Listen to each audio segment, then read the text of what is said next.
अस्सलाम वालेकुम, आप देख रहे हैं ज़ेरे बहस। मैं हूं फैसल अब्बासी। रामीन सैयद ये प्रोग्राम होस्ट किया करती हैं। ज़ाती मसरूफियात के बायस आज वो मेज़बानी के फ़राइज़ अंजाम नहीं दे रही हैं।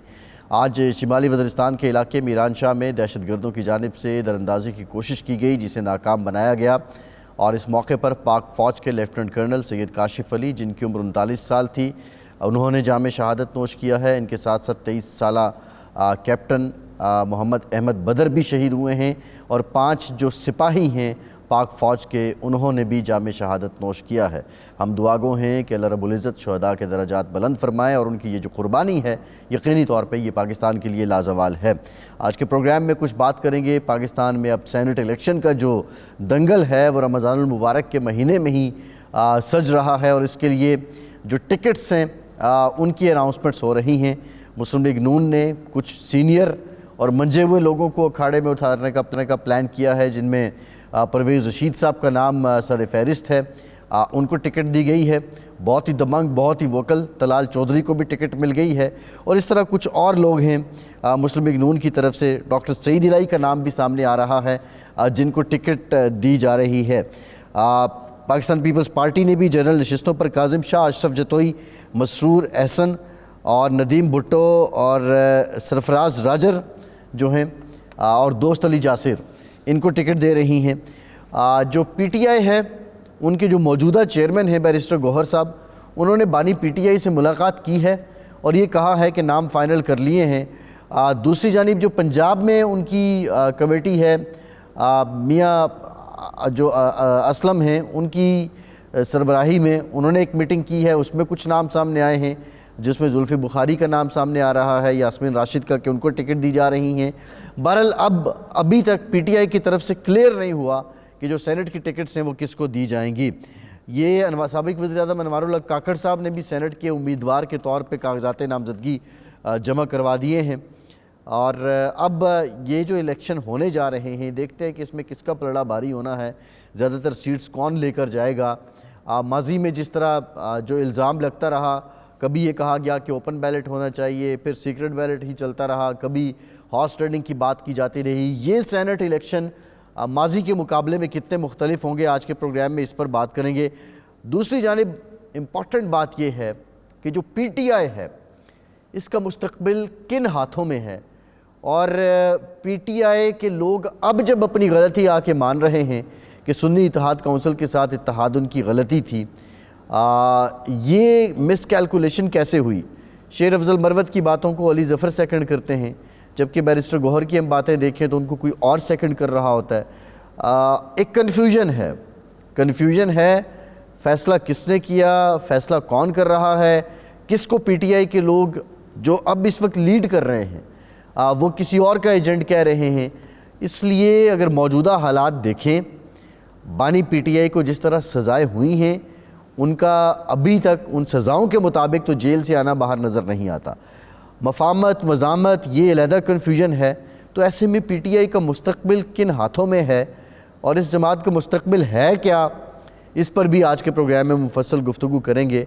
रमज़ानुल मुबारक का महीना है, 31,000 शुहदा की तादाद हो चुकी है गज़ा में। जो सालिस है मास की तरफ से उसको कुछ अपनी डिमांड्स पेश की गई हैं और ये तवक्को की जा रही है कि पहले मरहले में 2 तरफ़ा ये कैदियों की रिहाई होगी और फिर उसके बाद जंगबंदी की कोई तारीख़ सामने आएगी। हम दुआगो हैं कि ये मामला जल्द हल हो जाए, लेकिन गज़ा के मामले पर अब तक किसका क्या किरदार रहा है, बड़े जो इस्लामी ममालिक हैं उनका किरदार क्या रहा है, मगरिब का किरदार क्या रहा है, अमरीका का दोहरा किरदार क्या है, इस सारे मामले पर हम बात करेंगे आज के प्रोग्राम में। हमारे साथ नजमुल साकिब साहब मायनात सफारतकार हैं, तज्ज़ियाकार हैं। बहुत शुक्रिया नजमुल साकिब साहब आपके वक्त का, आप हमें ज्वाइन कर चुके हैं। राव खालिद साहब editor 92 news Islamabad, senior analyst. Rao साहब बहुत शुक्रिया आपका। साकिब बशीर साहब सीनियर कॉरेस्पॉन्डेंट हैं, 92 न्यूज़ के एनालिस्ट हैं।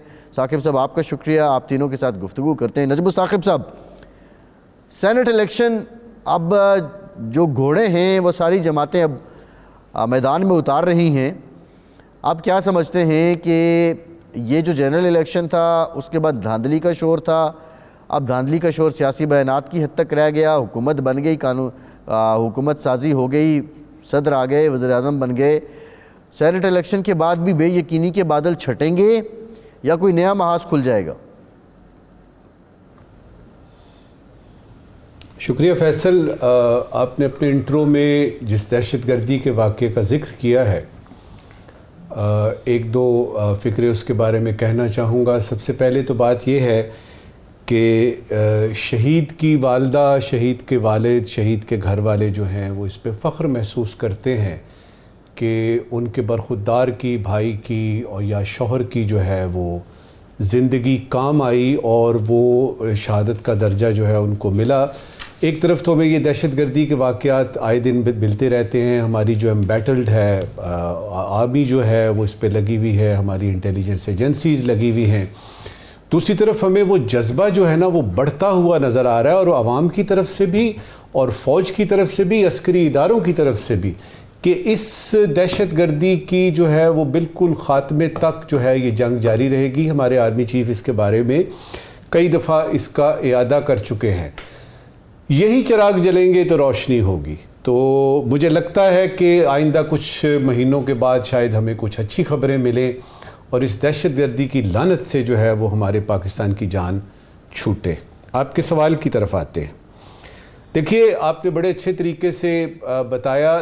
जो बेयकीनी थी ना, सियासी बेयकीनी जो हमें नज़र आ रही थी कि इलेक्शन की तो डेट ही नहीं आ रही, इलेक्शन पता नहीं हो रहे कि नहीं हो रहे, और एक बहुत बड़ी सी साजिशी थ्योरी तैयार हुई कि जी निगरान हुकूमत जो है ये तो अब पक्की रहेगी, ये तो 5 साल तक चलेगी। लोगों ने मिठाइयाँ भी बांटी, निगरान वज़रा को बातचीत भी हुई।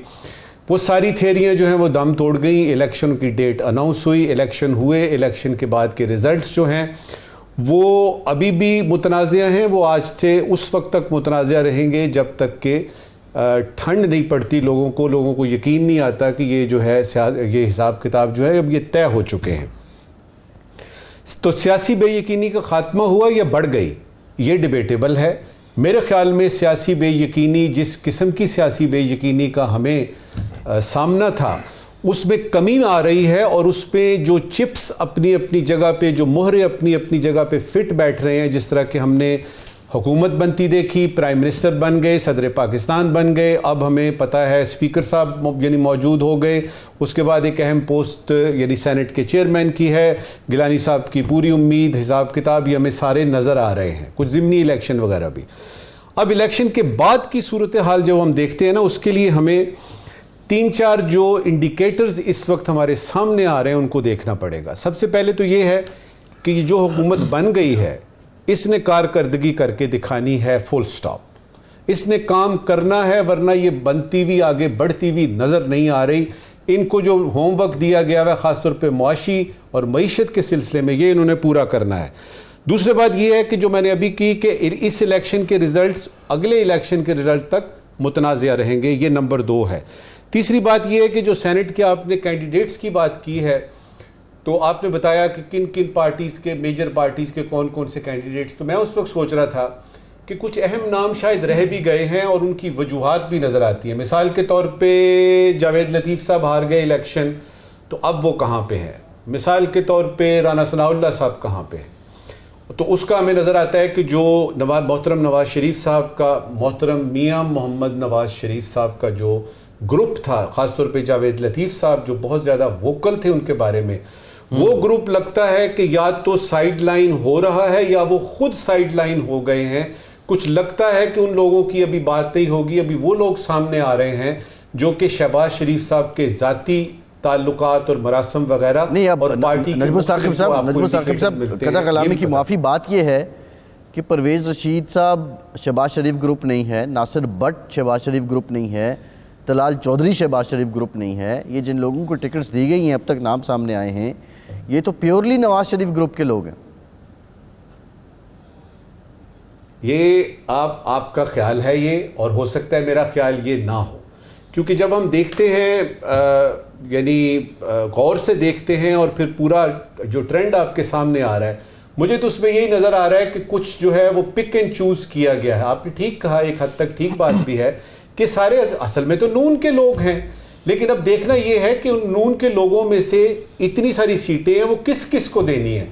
तो मुझसे अगर आप पूछेंगे, अगर नवाज शरीफ साहब प्राइम मिनिस्टर होते और सेनेट का इलेक्शन होता, तो मेरे ख्याल में जावेद लतीफ़ साहब एक बहुत ज़्यादा स्ट्रॉन्ग कैंडिडेट थे, उनको ये टिकट मिलती, क्यों नहीं मिली इसके बारे में बात कर सकते हैं। दूसरी तरफ हम देखते हैं कि जुल्फी बुखारी साहब, यानी अपनी बात ख़त्म कर रहा हूँ, जुल्फी बुखारी साहब जो है वो कहीं से फिर वापस आ गए हैं और पीटीआई में फिर वो जो हंगामा आपने बताया वो उसका हो रहा है। जो 2-3 चीज़ें और सामने आ रही हैं वो ये कि किसी लॉन्ग मार्च का जिक्र भी आ रहा है, खबरें गर्दिश कर रही हैं कि शायद मौलाना साहब जो हैं वो कोई लॉन्ग मार्च करने का बताएंगे। दूसरी तरफ फैसल वाडा साहब आ गए हैं और उन्होंने थरथली मचा दी है कि जी ये जो अली मीन यानी गंडापुर साहब हैं उनकी हुकूमत जो है उनको परेशानियां उनकी बढ़ रही हैं वगैरह वगैरह।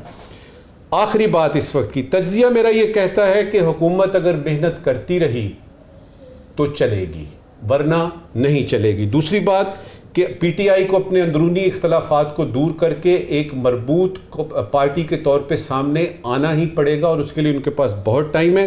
मईशत बहाली की बात एक ऐसी बात है जो कि सारे कर रहे हैं, सारी पार्टियां मिनहसुल पार्टी कर रहे हैं, लिहाजा लगता यही है कि अवाम को सुख का सांस को 2-1 बरस बाद लेने को मिल जाएगा। जी राव खालिद साहब, आप एग्री करते हैं कि बहुत से कलीदी नाम मुस्लिम लीग नून से साइड पे हो रहे हैं इस सेनेट इलेक्शन में, या आखिर ये कितनों को टिकट दिए जा सकते हैं? परवेज़ रशीद साहब का नाम आ गया, नासिर भट्ट साहब का नाम आ गया, तलाल चौधरी साहब का नाम आ गया, सईद इलाही साहब का नाम आ गया।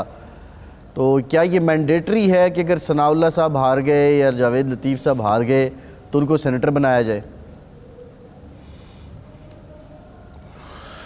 जी फैसल, मसला पहले तो मैं थोड़ा सा अपने जवानों को खराज तहसीन पेश कर दूं, क्योंकि जिस किस्म का ये सानिया हुआ है वो पूरी बस को बारूद की भरी हुई थी और साथ कुछ सुसाइड बॉम्बर्स भी थे, तो बहुत बड़ा ये सानिया हो सकता था।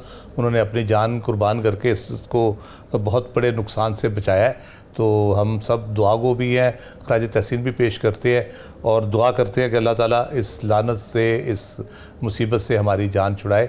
हमारी फोर्सेस ने जो अब तक किया है बड़ा फ़र्क पड़ा है उससे, और अल्लाह ताला से दुआ है कि मज़ीद ये इसका कला कमा हो और ख़ात्मा हो।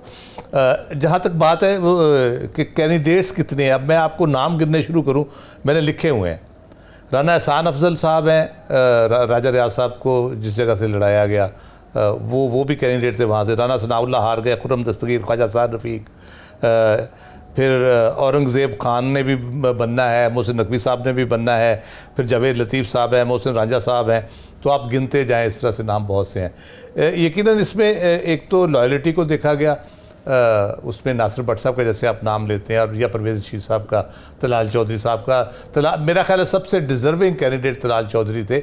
उनका जो रहा सिलसिला, जिस तरह उन्होंने सज़ा भुगती 5 साल की नाअहली, फिर उसके बाद लॉयल्टी शो की, फिर एक बड़े वोकल अपोजिशन के मेंबर के तौर पे उन्होंने किरदार अदा किया, तो वो सबसे डिज़र्विंग कैंडिडेट थे, तो उनको तो मिलना चाहिए था। ज़ाहिर है उनको जब मिला तो राना सनाउल्लाह को फिर नहीं मिल सकता था।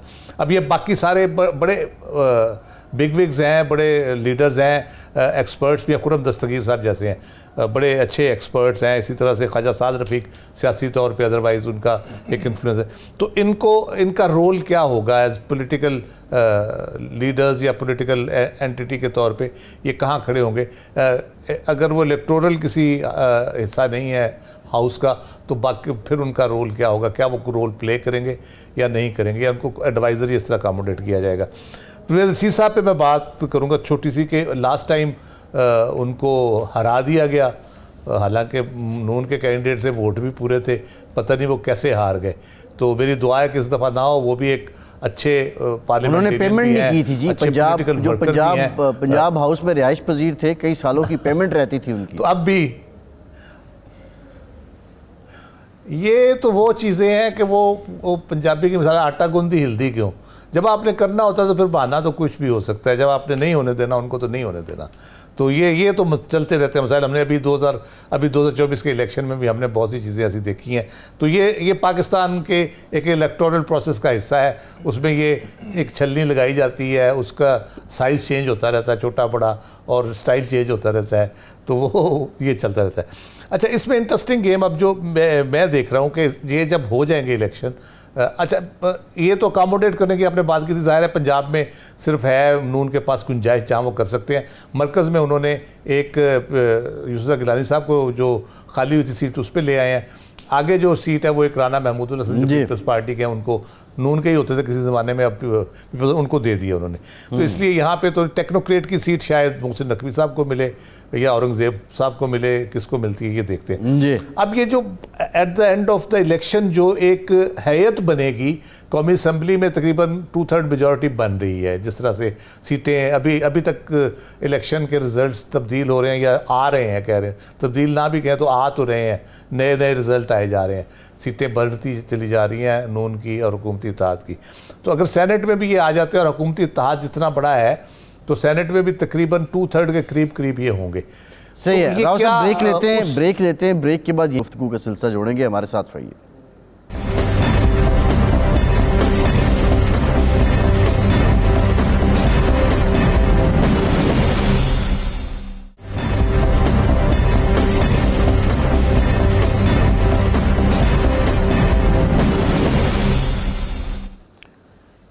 ब्रेक के बाद एक बार फिर से आपको खुशामदीद कहेंगे। साकिब साहब, ब्रेक से पहले बात हो रही थी मुस्लिम लीग नून के जो सेनेट के उम्मीदवार से उनसे मुतालिक। एक तो ज़रा पीटीआई से मुतालिक बता दें, जो बैरिस्टर गौहर ने आज बात की है कि बानी से बात हो गई है और नाम फ़ाइनल कर लिए हैं। अगर नाम फ़ाइनल हो गए हैं तो फिर ये पंजाब वाले किस तनाजुर में इजलास कर रहे हैं, जुल्फ़ी बुखारी का नाम कैसे सामने आ रहा है?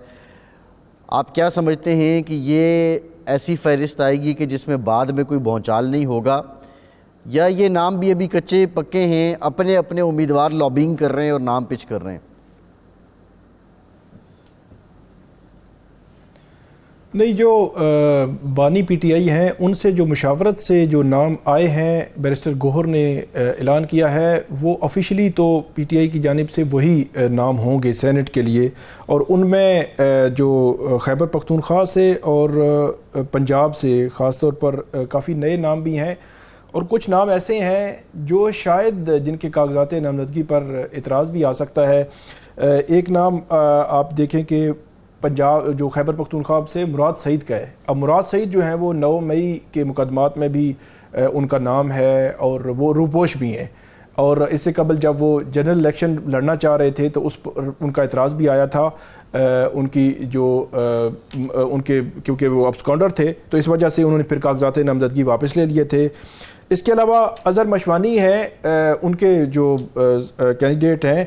अब अज़हर मशवानी भी जो है फ़िलहाल रुपोश हैं, लेकिन अज़हर मशवानी हैं लाहौर से, लेकिन ये यंग हैं और इनके जो सोशल मीडिया और बड़े एक्टिव होते हैं, इनका नाम है। इसके अलावा सनम जावेद हैं, वो इस वक्त आपको पता है कि वो जेल में है। इनका नाम भी ख़वातीन की जो नशिस्त है पंजाब से उसमें आया है। यास्मीन राशिद हैं टेक्नोक्रेट सीट पे पंजाब में। इस तरह हामिद खान है। हामिद खान बड़े सीनियर कानूनदान हैं और पीटीआई की जो लीगल टीम है उसके हेड भी हैं। और हामिद खान जो है ये बड़े शुरू से इमरान खान साहब के साथ हैं, पीटीआई के साथ हैं। दरमियान में काफ़ी इख्तलाफात भी हुए, बल्कि जब हुकूमत थी पीटीआई की तो उस वक्त ये साथ नहीं थे, लेकिन जब मुश्किल वक्त आया तो ये उस वक्त से आनवर्ड आ रहे हैं। हामिद खान साहब का नाम इसमें ख़ास तौर पर आया है। कुछ ख़वातीन हैं तो ये पीटीआई के उमर सरफराज चीमा है जो साबिक गवर्नर पंजाब, उनकी कागजात नामजदगी भी जमा हुए हैं। उमर सरफराज चीमा भी जो है वो जेल में है। लेकिन इसमें मसला ये है कि मोस्टली कुछ रुपोश हैं, कुछ जेलों में हैं, और कुछ जो है वो जिनको टिकट्स दिए गए हैं मेरा ख्याल में हो सकता है उनको मंजूर भी ना हो, उनके कागजात नामजदगी भी मंजूर ना हो, वैसे भी हो सकता है मंजूर ना हो, तो उनके लिए जो है वो मसाइल पैदा हो सकते हैं। लेकिन ये जो नाम मैंने आपको बताए हैं ये इनमें से आलमोस्ट वो नाम है जो बानी पीटीआई हैं उन्होंने जेल से उनकी मंजूरी दी है और बैरिस्टर गौहर ने आकर इनका ऐलान जो है वो किया है। इसके अलावा मैं एक दो नाम है नून लीग में से उन पे ज़रूर जो है बात करना चाहूँगा। एक है नासिर भट्ट साहब। नासिर भट्ट साहब जो है वो ये जब जज वीडियो स्कैंडल आया था तो आपको याद होगा कि वो जो मरहूम जज हैं उनके साथ जो वीडियो थी उस वीडियो में नासिर भट्ट साहब नज़र आ रहे हैं। फिर पनामा का जो स्कैंडल था उस वक्त हमें अदालतों में नज़र आते थे। फिर जितना अरसा जो है वो लंदन में रहे नवाज शरीफ साहब, वहाँ पे हर किस्म की जो मीटिंग्स में उनको जो है वो देखा जाता रहा। और अब जो है वो नासिर भट्ट जो है वो उनको आखिरकार जो है वो सेनेट का टिकट दे दिया गया है। परवेज़ रशीद साहब का जो आखिरी दफ़ा जो एक मिस ऐप उसको कहें या जो भी उसको नाम दें, वो डॉन लीक्स था, तो उसमें उनका जो है वो नाम आया था, लेकिन नाम डायरेक्टली तो नहीं आया था, लेकिन यह है कि उन पे ऑब्जेक्शंस उस किस्म के थे। फिर उनके कागजात नामजदगी जो है वो मुस्तरद भी हुए, फिर वो इलेक्शन में नहीं आ सके थे, और उसके बाद ऑनवर्ड जो है वो मामलात आगे बढ़े। फैसल वाडा और मोहसिन नकवी जो है उन्होंने आज़ाद हैसियत में कागजात नामजदगी जो है वो जमा करवाए हैं, और फैसल वाडा साहब के हवाले से ये आया है कि उन्होंने उनके जो तायद कुनिंदा और तजवीज़ कुनिंदा जो है वो MKM से हैं, ये जो है वो आया है, और मोहसिन नकवी साहब जो है वो हुक्मरान इत्तेहाद की जानिब से वो होंगे। तो ये भी काफ़ी दिलचस्प है कि फैसल वाडा बगैर किसी पॉलिटिकल पार्टी के सपोर्ट के और आ रहे हैं, और वो पुरुमीद है कि वो बनेंगे। और मोहसिन नकवी भी यकीनी तौर पर वज़ीर दाखिला भी हैं, और वो भी काकड़ साहब ने भी कागजात नामजदगी जमा करवाए हैं। जी, अनवारुल्लाह काकड़ साहब भी कागजात नामजदगी उन्होंने जमा करवा दिए हैं। वज़ीर ख़जाना जो है मोहम्मद औरंगज़ेब उन्होंने भी जमा करवा दिए हैं। अब अनवारुल्लाह काकड़ जो है वो किसके उम्मीदवार होंगे और किस तरह वो आएंगे सेनेट में, क्या वो आ सकते हैं, ये भी बड़ा मतलब एक दिलचस्प मामला है। अच्छा, एक नाम और रह गया है, एमल वली खान। ये पाकिस्तान पीपल्स पार्टी की उन्होंने हमायत की है। पीपल्स पार्टी जो है यकीनी तौर पर उनको लाना चाह रही है, और उनके जब इलेक्शन अभी 8 फरवरी के रिजल्ट्स आ रहे थे तो उन्होंने बहुत सख्त गुफ्तगू की मुख्तलिफ अपनी प्रेस कॉन्फ्रेंसेस में, लेकिन उनको पीपल्स पार्टी जो है उनको सपोर्ट कर रही है। लेकिन इसमें इन तमाम नामों में एक नाम जो है वो मिसिंग होगा, वो है रज़ा रुबानी, जो बड़ा एक सीनियर वो सियासतदान है और बिल्कुल ठीक है, एक बड़ा मुकाम भी है, तो वो जो है वो मिसिंग होगा। उनको टिकट जो है वो पीपल्स पार्टी ने नहीं दिया अभी। जी राव साहब, ये तो खैर सेनेट से मुताल्लिक हो गया। शेर अफजल मरवत साहब फरमाते हैं कि 2 गलतियां अगर हम ना करते तो ये मखसूस नशिस्तों वाला मामला हमारे हाथ में ही रहता, हमें नशिस्तें मिल जाती। अली ज़फ़र साहब उनकी बात को सेकंड करते हैं, और दोनों बड़ी हैरत से बात करते हैं कि शिरानी साहब के साथ इत्तेहाद हो गया था, फिर पता नहीं क्या हुआ, अचानक बैट्समैन सामने आ गया। ये तो उस अली ज़फ़र साहब, बैरिस्टर गौहर साहब, ये तो साथ रहते थे, ये कौन गेम कर गया इनके साथ? देखिए, आज बैरिस्टर गौहर साहब ने कहा कि बेहतरीन फैसला था सुन्नी इत्तेहाद कौंसिल के साथ हमारा जो इत्तेहाद का था। तो वो चेयरमैन है इस वक्त, या कह ले बराह रास्त जो इमरान खान से हिदायत लेते हैं, और उस दूसरी तरफ हम हामिद रज़ा साहब की गुफ्तगू सुने तो वो कहते हैं कि जी मैंने तो नहीं कहा था, इमरान खान साहब ने ख्वाहिश जाहिर की थी और मैंने उसका एहतराम किया है और हम उनके साथ हैं बिल्कुल। तो मुझे करीने क़यास यही लगता है कि ये इमरान खान साहब का ही फ़ैसला था। ये बाद में जो इधर बातें हो रही हैं, शेर अफजल मरवत साहब जो बातें कर रहे हैं वो पता नहीं क्यों कर रहे हैं और किस लिए कर रहे हैं। वो कन्फ्यूजन वो जो फैलाने की कोशिश कर रहे हैं, वो पार्टी के अंदर ही एक किस्म का मसले पैदा उससे होते हैं, उससे कोई बेहतरी की सूरत नहीं निकलेगी। और ये एक चीज़ का इनको इदराक करना चाहिए कि पाकिस्तान में जिस किस्म की सियासत होती है उसमें सियासी जमातें इन मराहिल से गुज़रती हैं और सरवाइव भी करती हैं। हमने देखा भुट्टो साहब की पार्टी के साथ जो कुछ हुआ, जिस तरह उसके हिस्से बकरे किए गए, उसके बाद उन्होंने नेशनल पीपल्स पार्टी बनी, जितोई साहब की, एक मसावत पार्टी बनी, रामे साहब की, कौसर नियाज़ी साहब ने बना ली, तो लेकिन सरवाइव किया उन्होंने। फिर PML बनी ज़िया के नीचे, लेकिन उसमें फिर जुनेजो और नून लीग और फिर ज़िया शहीद लीग बनी, फिर एक काफ लीग बन गई बाद में। लेकिन हम एक कॉमन फैक्टर जो देखते हैं उसमें वो ये है कि जहाँ जिस लीडर के साथ अवामी सपोर्ट थी, जिस पार्टी के साथ अवामी सपोर्ट थी, उसने सर्वाइव किया और पीपल्स पार्टी और नून ने 4-4 दफ़ा हुकूमत की। तो फैक्टर वही काउंट करेगा और वही चीज़ एक जो है ना बुनियादी तौर पर करेगी। और दूसरी इंपॉर्टेंट बात यह है कि पाकिस्तान में तगड़ी पॉलिटिकल पार्टीज़ का होना, ऑर्गेनाइज्ड पॉलिटिकल पार्टीज़ का होना वो बहुत अहम है, जो कि बिल्कुल हमारे नापैद होता जा रहा है। और एक और फैक्टर ये है कि हमारी जो पूरी इक़्तिदार की जंग होती है उसमें सब हल्के जो भी इन्वॉल्व होते हैं उनको ऐसी जमात और लीडर की ज़रूरत रहती है जिसकी कुछ अवामी सपोर्ट भी हो। तो इसलिए ये जमातें लड़ती भिड़ती रहेंगी, इनके अंदर मसाइल भी चलते रहेंगे। मेरा ख्याल है कि ये 3 जमातें तो शायद बाकी मार्जिनलाइज हो गई हैं, JUI, ANP या बाकी जो अपने सूबों तक पीपल्स पार्टी भी तकरीबन चलेगी, वो रिवाइव करने की कोशिश की। तो ये मेरा ख्याल है किसी हद तक जो है ना वो होंगी। इनके मसाइल हल होंगे सिर्फ उस वक्त, कल भी मैंने कहा था, इमरान खान जब जेल से बाहर आएंगे, जब वो बाहर आएंगे तो फिर इनके मसाइल हल होंगे, वरना ये कुछ ना कुछ इट खड़क्का जो होता है ना, ये चलता रहेगा इनका, ये पांडे पड़े हुए ये बजते रहेंगे आपस में। कुछ पर्सनल उसमें, मैंने कल भी कहा था, पर्सनल भी हो सकती हैं, कोई वेस्टेड इंटरेस्ट भी हो सकता है, किसी की शायद डोरियां भी कहीं से हिल रही हों, और सारे गेम में चल रही होती है, व्हील्स विद इन व्हील्स होती हैं ये चीज़ें, जब इस किस्म की सूरत हाल का कोई पार्टी शिकार होती है। तो उसमें इमरान खान साहब के आने के बाद ही मामला ठीक होंगे। वो आई डोंट नो कि कब तक वो जेल में रहते हैं, कब उनको ज़मानत मिलती है, लेकिन उससे पहले ये मामला इसी तरह चलेंगे। जी एक मौके पर रिपोर्ट हुआ नजमुल साकिब साहब कि शेर अफजल मरवत साहब ने ये कहा है कि कारकुन जो हैं वो हमारे सर पे ज़्यादा सवार ना हो। एक मामले पे ये भी रिपोर्ट हुआ है और हमें पता है कि हमने क्या करना है। और वो उनसे सवाल पूछा गया कि आप फ़लाँ शख्स के प्रोग्राम में गए और वो फ़लाँ शख्स तो हमारी पार्टी लीडर के बारे में ये गुफ्तगू करता था। जब इस हद तक रवैया आ जाए तो आप समझते हैं नजमुल साकिब साहब की सिर्फ बर्तन टकराने तक है, बर्तन खड़कने तक है, या ये अब खिड़कियां भी खड़कने लगी हैं? जो वाडा साहब की बात देखें तो वो कहते हैं अली अमीन गंडापुर तो मुद्दत ही नहीं पूरी कर सकेंगे। ये जो खड़क सिंह के खड़कने से खिड़कियों खड़कने का आप जिक्र कर रहे हैं ना, ये मेरे उन 7 पॉइंट्स में से एक पॉइंट है। आपके लाखों देखने वाले इस ज़ेर बहस प्रोग्राम को 92 को, उनमें अक्सरियत हो सकता है कि पीटीआई के यानी प्यार करने वाले हों, उनकी ख़ास तौर पे खिदमत में ये पेश करना है। सबसे पहले वो 7 नुकात सुन लीजिए, उसके बाद देखिएगा कि उस पर कोई बात बनती है कि नहीं। मेरे नज़दीक इस वक्त पीटीआई को इन 7 चीज़ों की बड़ी सख्त ज़रूरत है, इन 7 मशवरों की बड़ी सख्त ज़रूरत है अगर हालात को अपने काबू में लाना है। नंबर 1, ज़मीनी हक़ाइक़ देख कर कानूनी नुक्ते तो आप ढूंढ रहे हैं अपना हक़ हासिल करने के लिए, इसको ढूंढते रहिए, लेकिन इसके अलावा भी काम करने वाले हैं। नंबर 2, लीडर क्या सोच रहा है, जिसकी अभी राव साहब ने भी बात की।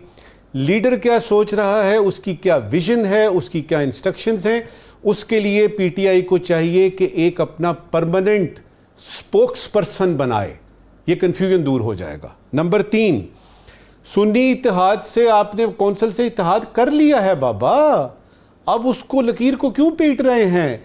इसी में रहते हुए देखें कि कौन सी सूरत हाल इस वक्त आपकी पार्टी को सूट कर रही है। नंबर 4, पार्टी में इत्तेहाद कायम रखने के लिए जरूरी इकदाम लेने और फौरी तौर पे जरूरी इकदाम लेने बड़े जरूरी हैं। पार्टी को मुत्तहिद ना सिर्फ आपने करना है बल्कि नजर भी आए कि आपकी पार्टी जो है वो मुत्तहिद है। नेक्स्ट, अंदरूनी मसाइल को अंदरूनी हदूद में रहकर यानी इसको हल करना है। मिसाल के तौर पे IMF को ख़त लिखना, मिसाल के तौर पे GSP प्लस के बारे में बातें चीतें होना, मिसाल के तौर पे ये कहना जी कि हमें कर्जा नहीं मिलना चाहिए और वगैरह वगैरह, ये सारे के सारे अफवाहें हैं। लेकिन इन अफवाहों को आपने दबाना है और बताना है कि हम अंदरूनी मसाइल का अंदरूनी तौर पे इसका हल करेंगे। अगला पॉइंट, ये मौका है सुनहरी के पाकिस्तान की तारीख में पार्लियामेंट में एक मुस्तहकम अपोजिशन की बुनियाद पड़े। कंस्ट्रक्टिवली और इस्तेहकाम के साथ आइए और एक अपोजिशन का किरदार करें। अगर आपके सामने अवाम की फलाह बहबूद है तो उसको सामने रखते हुए ये एक सुनहरी मौका आपको कुदरत ने दिया है। इलेक्शन और इंट्रा पार्टी इलेक्शन के बारे में, एक तो जनरल इलेक्शन और दूसरा जो इंट्रा पार्टी इलेक्शन हुआ था, उसके पोस्टमार्टम की बड़ी सख्त ज़रूरत है। उसके पोस्टमार्टम कीजिए, उसमें से लेसन्स लर्न कीजिए, और ताकि आपको अगले इलेक्शन में ये सारा कुछ ना देखना पड़े। अब आपको एक तजुर्बा हो गया है कि वोट मिलना काफ़ी नहीं है, उसका गिने जाना, उसका अनाउंस होना, और ये हर किस्म के फॉर्म 45, 47 वगैरह वगैरह।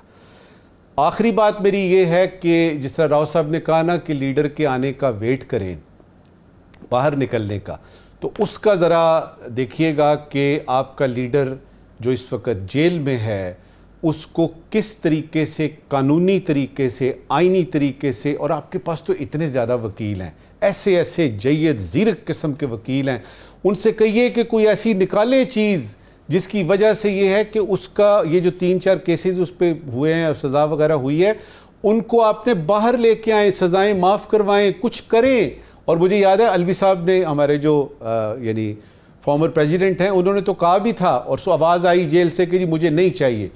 तो क्या आप जेल में ही रहना चाहते हैं? तो ये है इन 7 पॉइंट्स का आखिरी पॉइंट कि अपने लीडर को बाहर लेके आएं और उसके बाद बहसीत एक तहरीक के नहीं, ये जो आपकी तहरीक है ना पाकिस्तान, ये जो क्या है तहरीक इंसाफ, अब एक पार्टी बनाइए और वो पॉलिटिकल और सियासी पार्टी हो जो कि पॉजिटिव और कंस्ट्रक्टिवली सोचती है और आगे का देखती है। ये आखिरी इलेक्शन नहीं था, इसके अलावा भी इलेक्शन आने हैं। सही है। साकिब बशीर साहब, केसेस देख के तो अभी तक तो नहीं लगता कि लीडर ने बाहर आ जाना है। कोई बहुत ये चंबे की बात हो तो हम कुछ नहीं कह सकते, और हालात देख के अभी ये भी नहीं लगता कि शायद कोई चैनल एक्टिव है between Imran Khan and relevant quarters. ये जितना मुंह उतनी बातें बैक पे पीटीआई पे हो रही हैं, बिलखुसूस जो केपीके में इनकी हुकूमत है, क्या ये उसको भी कहीं जाके मुतासर करेगी? उसका मुस्तकबिल आपको क्या नज़र आता है? ज़ाहिर है कोई और पार्टी हुकूमत तो नहीं बना सकती, लेकिन in aspect of governance, delivery, performance, या ये सियासत चलती रहेगी, हुकूमत अपनी जगह चलती रहेगी? पहली बात तो ये कि केसेस को अगर देखा जाए तो वो बहुत जल्द भी बाहर आ सकते हैं, 1 महीने 1.5 में भी, 2 महीने के अंदर अंदर वो बाहर आ सकते हैं। लेकिन हालात को देखा जाए तो हो सकता है वो जल्दी बाहर ना आ सकें। दूसरी बात जो आपने की खैबर पख्तूनख्वा की, वो बिल्कुल मुतासर हो सकती है। उसकी वजह ये है कि आज ही जो इमरान खान साहब हैं उन्होंने जेल से जो मीडिया मौजूद था वहाँ पे बयान दिया है कि जो वज़ीर आज़म हैं उनसे अली अमीन गंडापुर जो मिले हैं उनको तस्वीर नहीं बनवानी चाहिए थी, और इस तरह जो है वो जो उन्होंने किया है सारा इस तरह नहीं करना चाहिए। तो इसका मतलब ये हुआ कि जिसको बड़ा एक मुफाहमत का पैगाम और जो है वो आगे मामलात जो है वो ठीक होते नज़र आ रहे हैं, इस तरह की बात हो रही थी, तो वो जो जेल में बैठी लीडरशिप है उसने इसको मुस्तरद कर दिया है। दूसरी बात उन्होंने ये की है कि ये उन्होंने सारा इहाता करने की कोशिश की है। कहते हैं कि ये एक ऐसी सूरत हाल है कि जब आपका सारा घर जो है वो लुट जाए और कहा जाए कि इसको भूल जाएं और आगे चलते हैं, तो उन्होंने कहा हल एक ही है कि ऑडिट करवाएं इलेक्शन का, जो मैंडेट जो है वो चोरी हुआ है, ये बर्फ़ तब पिघलेगी, उसके बगैर ये बर्फ़ पिघलने वाली नहीं है। इसका मतलब ये हुआ कि जो वहाँ से पैगाम आ रहा है वो यही है कि आपने मुज़ामत की सियासत करनी है और मुज़ामती तहरीक चलानी है। लेकिन बाहर अगर देखें तो यहाँ एक बहुत बड़ी डिवीज़न है जो पॉलिटिकल जो क़यादत है उसके दरमियान भी और वकला के दरमियान भी, और ख़ास तौर पर जो चेयरमैन पीटीआई हैं बैरिस्टर गौहर, वो अपनी उस पार्टी पर उनकी कोई ग्रिप नहीं है। उमर अयूब साहब जो है वो उनकी भी यकीनी तौर पर उस तरह की ग्रिप नहीं है। इस वजह से सारी चीज़ें मीडिया में डिस्कस हो रही हैं। सुन्नी इत्तेहाद कौंसिल के जो सरबराह हैं हामिद रज़ा साहब, वो भी इस पे भी बात कर रहे, इस पे भी बड़ी सख्त उन्होंने मौक़िफ़ लिया।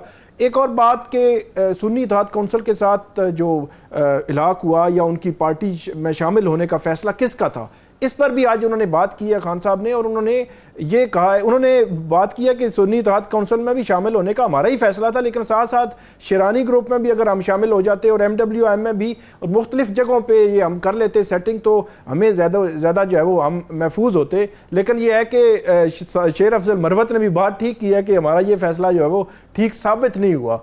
तो ये एक अजीब सी एक कन्फ्यूजन है पूरी पार्टी के दरमियान। बाहर वाली जो पार्टी है मुख्तलिफ महाज हैं उनके पास, मखसूस नशस्तों का है, मैंडेट चोरी हुआ है, सेनेट के इलेक्शंस में जो टिकट्स की तकसीम है, फिर जो एक नैरेटिव होता है वो उसमें, और जो अंदर बैठी क़यादत है वो ये कह रही है कि मुज़ामत करें।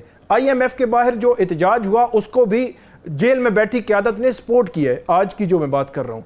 तो ये अंदर बैठी क़यादत मुज़ाहमत चाह रही है और बाहर बैठी जो जितने भी लोग हैं पीटीआई के, ये वो एक ब्रीफ कमेंट कर दें, एक ब्रीफ कमेंट कर दें साकिब साहब, इख्तलाफात का शिकार है। साकिब साहब ब्रीफ कमेंट कर दें, अंदर बैठी जो क़यादत है उसका शायद मुज़ाहमत का अंदाज़ हर हद पार करने वाला है और उसका वो खमियाजा भी भुगत रहे हैं।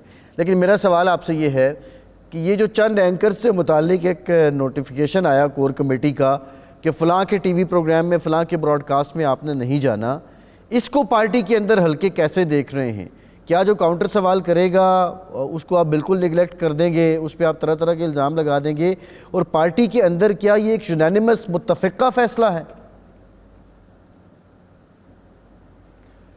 नहीं, मेरी जहाँ तक बात हुई है ये कोई मुत्तफ़िका फ़ैसला उस तरह नहीं है। एक तो ये है कि ये एक नोटिस जो है वो पुराना जो है वो नोटिफिकेशन जारी हुआ था। कुछ लोग कह रहे हैं कि ये उसी की मतलब कंटिन्यूटी है, और कुछ ये कह रहे हैं कि ऐसी बात तो मतलब पार्टी लेवल पे हुई नहीं है कि इस तरह जो है वो पाबंदी हम लगा रहे हैं कुछ जो है वो एंकर्स की हद तक, या किसी प्रोग्राम में नहीं जाना। फिर आपने देखा कि ये इस नोटिफिकेशन के आने के बाद शेर अफजल मरवत जो है वो एक एंकर जो है उनके साथ प्रोग्राम में बैठे हुए थे। फिर वो अलग से एक सिलसिला चल रहा है कि वहाँ मतलब ये जो एक मुज़ाहमत है वो मुज़ाहमत पीटीआई ने करनी है बाकी पॉलिटिकल पार्टीज हुक्मरान इत्तेहाद या उनके साथ, तो ये मुज़ाहमत जो है वो बज़ाहिर अंदर खाते इनके चल रही है। इनकी जो सोशल मीडिया जो ये बड़ा बैठे हुए लोग सोशल मीडिया पे, वो वैसे तो टफ टाइम दूसरी पॉलिटिकल पार्टीज को टफ टाइम देते हैं, लेकिन साथ साथ अपनी पार्टी को भी बहुत ज़्यादा टफ टाइम देते हैं और उनको फिर बहुत ज़्यादा। यानी आप कह रहे हैं मज़ामत ग्रुप मुफाहमत ग्रुप दोनों मिलके इस वक्त मलामत ग्रुप ही कर रहे हैं काम, वो बज़ाहिर ये लग रहा है। खैर एक ब्रेक लेते हैं, ब्रेक के बाद आएंगे मज़ीद बात करेंगे गज़ा से मुताल्लिक फ़लस्तीनियों के कुछ दुख का अंदाज़ा लगाने की कोशिश करेंगे, शायद हम ना लगा सकें, लेकिन ब्रेक के बाद बात करते हैं।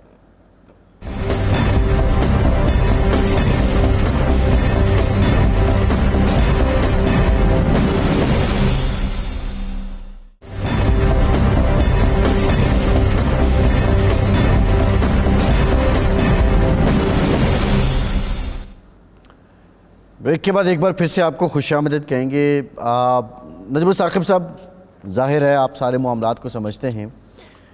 इस वक्त जो सालसी की कोशिश हो रही है हमास और इज़राइल के बीच, आप समझते हैं कि ये फ़ाइनल मरहला है।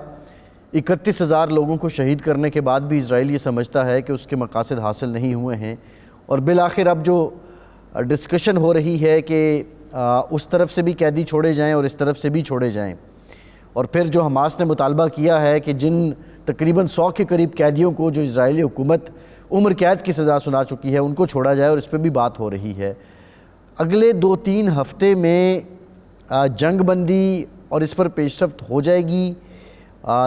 ये जो इस वक्त घिनौना अमल जारी है गज़ा में इजराइल की तरफ से, ये रुक जाएगा?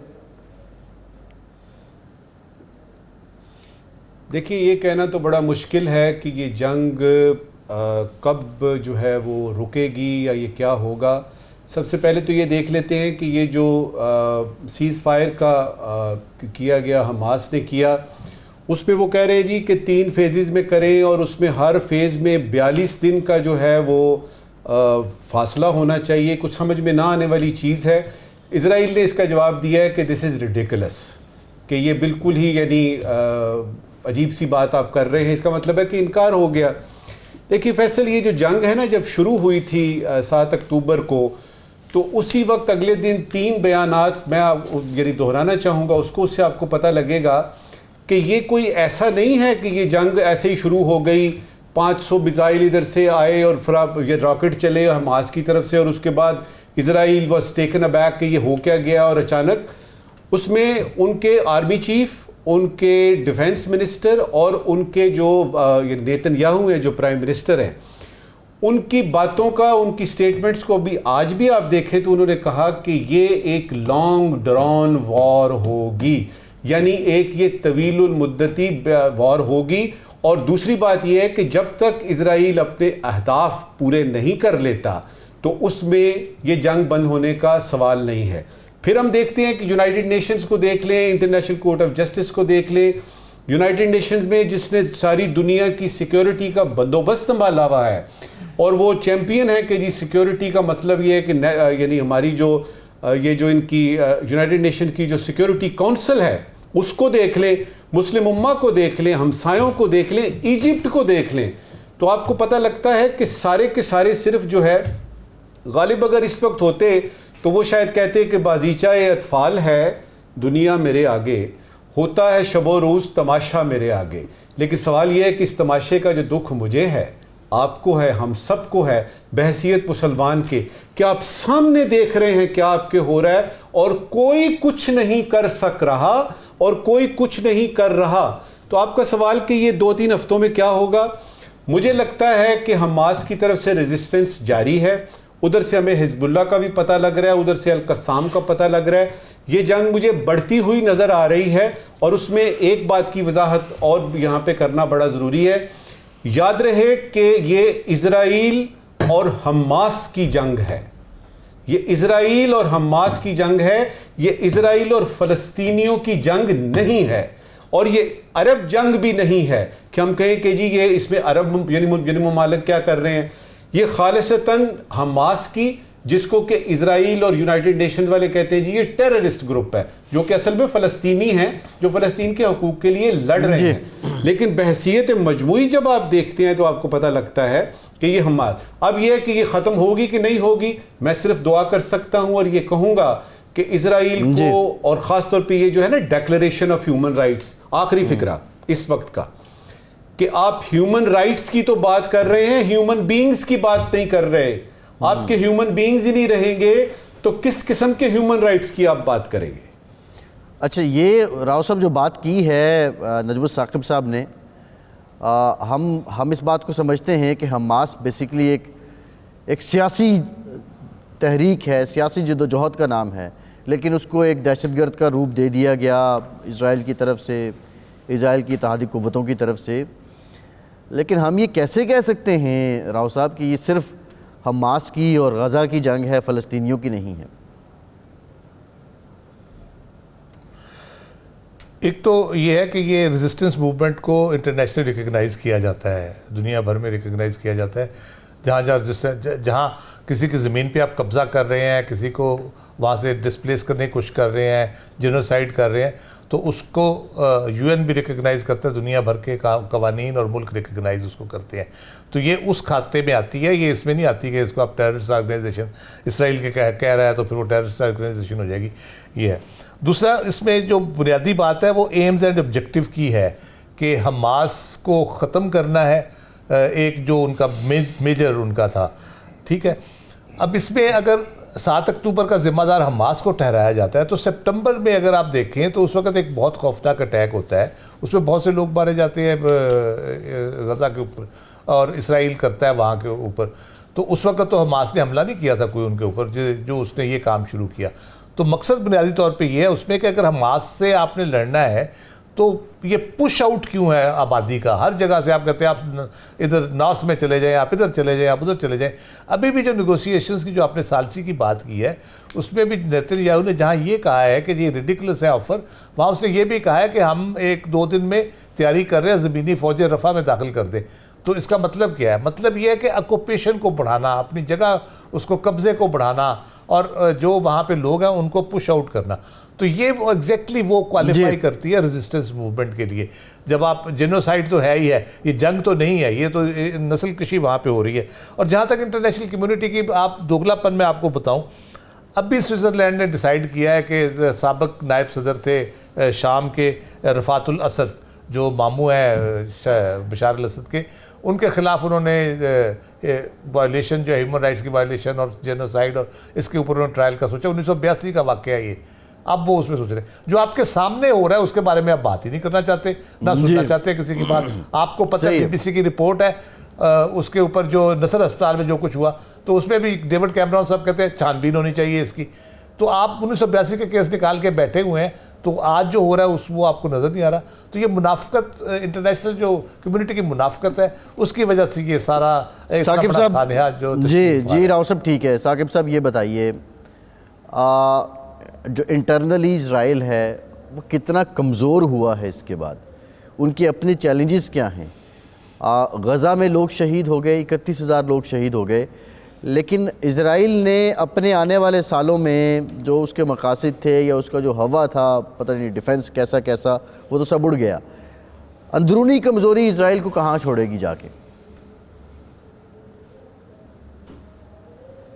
बिल्कुल, अंदरूनी कमज़ोरी तो यकीनी तौर पर अयां हुई है। वो बेशक जिस तरह मर्ज़ी है, जो मज़ालिम ढाए जा रहे हैं गज़ा पर और जो मज़लूम फ़लस्तीनियों पर उनको शहीद किया जा रहा है, तो वो अयां तो हो गया कि 5.5 माह हो गए हैं आज तक वो जो यरगमाली थे हमास के पास, या हमास को आज तक वो उस तरह शिकस्त तो नहीं दे सके। अपने यरगमालियों को वहाँ से जो है वो निकलवा भी नहीं सके। अब जो बात अगर की जाए जो वर्ल्ड ऑर्गेनाइजेशंस हैं, आलमी अदालत इंसाफ है, वहाँ पे साउथ अफ्रीका भी गया, अक़वाम मुत्तहिदा भी गया, लेकिन पूरी दुनिया जो है वो 5.5 माह हो गए हैं, इसका कोई हल नहीं निकला। वहाँ पे बड़ी बड़ी समातें भी हो रही हैं, कोई इंटरम ऑर्डर भी निकले आलमी अदालत इंसाफ से। उन्होंने कहा इसराइल ने कहा हम मानते ही नहीं हैं। जो वर्ल्ड कम्युनिटी है उसको अगर आप देखें तो उनके जो दौरे मायार हैं वो भी हमारे मद्देनज़र हैं। OIC भी उस तरह इफ़ेक्टिव जो किरदार उनका था वो नहीं है, ये एक मतलब मानने वाली बात है। अब जो हमास ने जो उनके सामने रखा है एक मुसवदा कि वो भी डेफिनेटली वो जो ये जो इसराइली ख़वातीन हैं या बूढ़े इसराइली जो यरगमाली हैं उनके बदले अपने जो वहाँ से उनके हिरासत में इसराइल की हिरासत में लोग हैं उनको जो है वो रिहा करवाना चाह रहे हैं। और वो चाह यही रहे हैं कि अगर इस सारे मामले का कहीं पे एंड की तरफ पहुंचना है, ये जंगबंदी अभी अगले मरहले में होनी है। पहले इस चीज़ पे तय होना है कि हमने गिव एंड टेक क्या होगा, कि हमास क्या देगी और इसराइल जो है वो क्या देगा, तो उसके बाद जंगबंदी और उसके बाद मामला होना है। लेकिन अभी तक भी इसराइल जो है वो मान नहीं रहा। उसकी जिंदा मिसाल ये है कि कल या परसों आप देखें कि 21-20 से ज़ायद जो है वो फ़लस्तीनी शहीद कर दिए गए, 150 जो है वो फ़लस्तीनी जो है वो ज़ख्मी हुए। तो उससे उसका जो ज़हन है वो पता चलता है कि वो मामले को ख़त्म नहीं करना चाह रहा। ठीक, नजमुल साकिब साहब, ज़रूरी और गैर ज़रूरी सवाल आज के।